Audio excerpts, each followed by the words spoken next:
What can you tell us about who got the money from your bank? And do you have any regrets about who those recipients are? Well, let me just say to start off, I think the easiest way I would sum this up is that you correctly called it. 26,000 of our customers across the bank have been approved through the SBA process. And I can just tell you firsthand, the thousands of these customers we've heard from directly, how much they've appreciated the support and the timeliness of the turnaround, as it means so much to them and their employees, because predominantly that's what the program is for, to ensure they keep them on payroll and to ensure they keep their teams together. So when they are allowed to back open or they can come back together, they do have their business intact. Right. I would just also like to call out that, our teams have been working around the clock for the last couple of weeks on this thing. And it's just amazing to me to put this in context. We're the largest SBA lender on the East Coast, bar none, from Maine to Florida. And normally in an annual cycle, a full year, we'd process roughly 3,000 of these applications in a full year, and 26,000 have been done in about a week and a half. So it is an enormous undertaking. We should keep that in mind. For sure. We've talked to a bunch of different banks, bank leaders about this and about what their processes are, because they seem to vary quite a bit. Did you guys have any criteria for who was given a loan and who was not? Did you have to develop any system as things went on to handle the volume of calls? How did you decide who was at the front of the line? Well, there's so many stories that we could spend a lot of time on, but I would first say it was an amazing uptake on our end and the folks that were working around the clock in 72 hours before this thing was opened up to actually have an online digital app to be able to actually receive this sort of intake. And I know it was reported on a lot of fits and starts at various places, but we were really pleased with the ability to intake this kind of volume so quickly right out of the gate.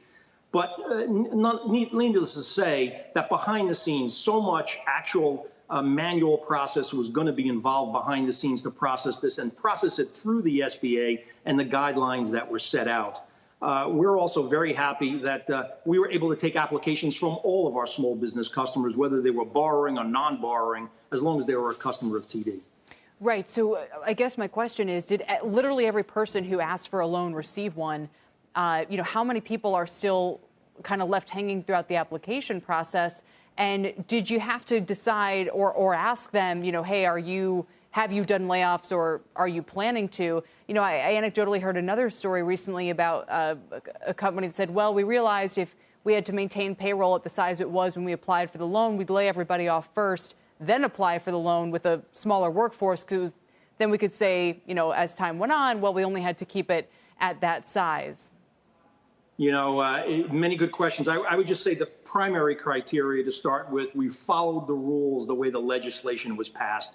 And we were very close with this, back and forth with the various industry groups, trade associations, and the SBA about the best way to get the money out. And I know in your previous segment, you called out a few instances here and there across the industry. But I would say at TD, the primary number I would just point to is that the vast majority of our applicants and borrowers were very small customers indeed. And out of that 26,000, 82% had 25 employees or less. So we do think that the spirit of what the SBA and the legislation was trying to do is what we delivered in real time. Yeah, and I wonder if that's why actually we are not seeing dramatic changes being made to this program as Congress moves to approve more money. Now, they are targeting some at specifically smaller banks, community banks, I think maybe minority-owned banks or businesses. How will that affect the loans that you guys are able to make?